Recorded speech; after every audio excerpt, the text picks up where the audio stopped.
Gipara tungod sa mga violation ug arrest warrant kining pipila ka mga drivers atol sa simultaneous operation sa kapulisan sa Cebu City. Apan nasurpresa sila kay ang tinuuray di ay katuyuan sa mga pulis ang pag-apod-apod ug regalo. Ang report ni Nico Sereno. Sa mga violation. So sa pito ka tuig nimo na kay violation. Karon nalutsan ka og waran. Nalutsan ka waran sa imong mga traffic violation. Kay wa nimo gisitol. Karon matubos ni dani mo kay tama kay waran.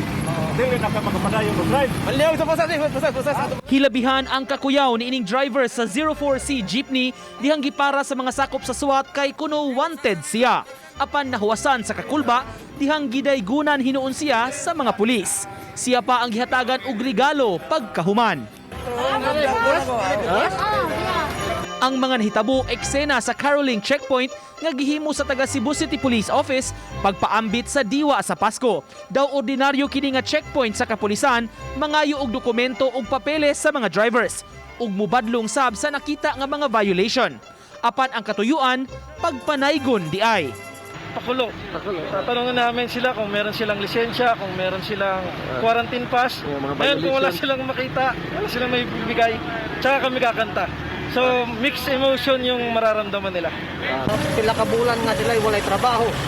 At least 9 months, di ba? So na sila ang una natin tagaan og mga gift packs. Para malipay po sila. Dili na sab hinuon mga drivers ang nagrasyahan, may pipilasab ka mga pasahero nga nakadawat og pinaskuhan gikan sa kapulisan. Ang caroling nga gihimo simultaneous sa mga units ug istasyon sa Cebu City Police. Sa barangay Poblacion, Pardo, daghang mga driver sab ang nagpangulbaan kay nagtuo nga nadakpan sila.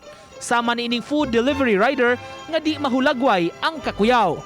Apan nakapahiyom rasab pagkahuman, human masayri ang tinuod nga nahitabo.